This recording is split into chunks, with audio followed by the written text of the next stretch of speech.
Well, go on again, OJ Merge. What's up, guys? Yep. We are back with day number 8. Good. So this is day 8 of the gratitude challenge, and O is here, Jay is here. Hello, hello. And yes, so what is the question for today again, Mama? Question of the day is, what about your body are you most grateful for? Interesting question there. You want me to go first? You can, yes. The pipe. Babe. What? What? What? Yes.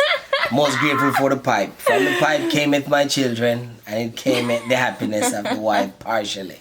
So the pipe. I'm most grateful for my body being able to bring forth my son. Okay. Super huge. As some of you know, I have fibroids. And they are asymptomatic, so they don't really affect my life in any other way other than the fact that if it was in the wrong spot, it would have potentially affected my fertility. We were able to make Kingston, so everything is in working order, you know what I'm saying? Yeah. So I am super grateful for the gift of being able to bring forth life. I do not take it for granted at all. Facts. Well, those two things are connected. All right then. So that was day 8. Day 8 of the gratitude challenge. That's what we are grateful for. So now we will dive into the, what you call it, Mama? The highlight. Now we're gonna dive into the highlight and give you a little insight on this email that we have. This one comes from our comment section. Yeah. You want to read it for them? Sure. It says, thank you for uploading this. I dated a nice Jamaican guy and unfortunately recently had to break it off. He's had continuous breakups in the past because he asserts that he's extremely busy and wants a woman who understands that. A few weeks into the relationship, he had tendencies of calling me for a couple of minutes at a scheduled hour, but would not even read my messages all day long. He'd always be happy, joking, but never would talk about how he felt about me. I gave it a chance and kept telling him I'm here for him, but it's up to him. As soon as I decided to end things, he immediately went AWOL, which means absent without leave, if anyone is wondering. So this is not so much a question as it is just a comment saying that, you know, she was enjoying this guy, but she cut him loose because it seems like she was just uncertain about where she stood with him. You know, he wasn't making a strong enough stance for her to feel stable there, and she decided to end things. I'm wondering if they had a conversation about what was going on. Was there something serious going on? Was there a relationship in play, or were they just making a little bit of time for each other?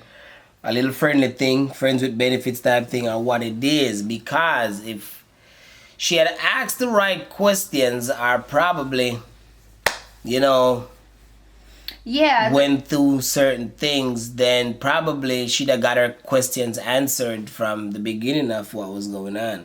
And if she didn't see going down that direction that she wanted it, she should have just break it off. You know, she wouldn't be surprised or shocked now that he went AWOL. So it seems like no conversations was had. You know, they kept stringing along each other. You know, she kept hope alive that things were going to change. And when she got fed up and told him, like, hey, this ain't going to work, he just deuces. And then that's kind of crazy. She said she told him that she wanted to break off things, and then he went AWOL. That's what he's supposed to do. If you break things off, what you want him to do? We don't have enough context to really know what you're wanting to find out.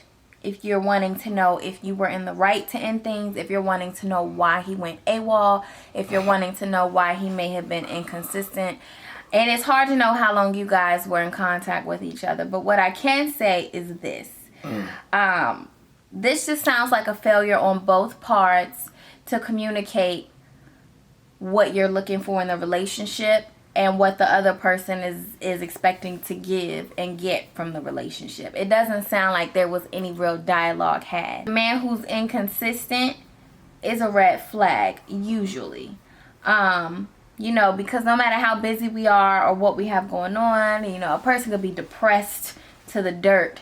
But We when always they make time for the people we love. yeah, when you meet a person who brings forth that light of hope into your life, you actually want to draw closer to that person. So it's rare for a person who's really into you to just ghost you, or, you know, now him going AWOL after you ended things, that's kind of expected. Yeah. But before you ended things, and something for you to learn in the future is just be clear about what you're wanting to get from the friendship or relationship, and also what is the other person wanting to get. Yes. Communicate that. Make sure every time you approach a situation, you communicate what is the goal. Make that always be the first priority. Don't wait till down the line you ask, so are we in a relationship, or I want a relationship when, you know, things ain't going great.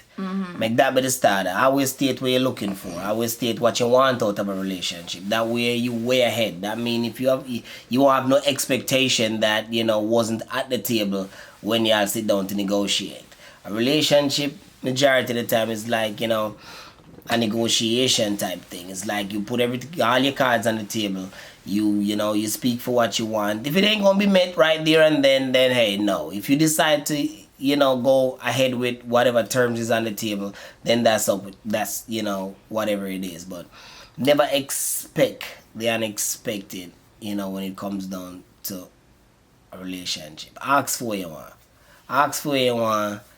If your terms are not met, if that person say, you know, I ain't gonna be able to do that, or, you know, I'm not ready. If you want to go ahead with the not ready and wait around till that person is ready, and sometimes not ready might take a year, might take 2 years, might take 3 years, might take a lifetime. So how much time you have to wait on that? So it's up to you. For sure. And there you have it. Our next episode I get with OJ Merge on Day 8. 30 Days of Gratitude. So you don't know it, go already now. As I say again, O there, J there, OJ Merge. And we out. Boom. Turn up the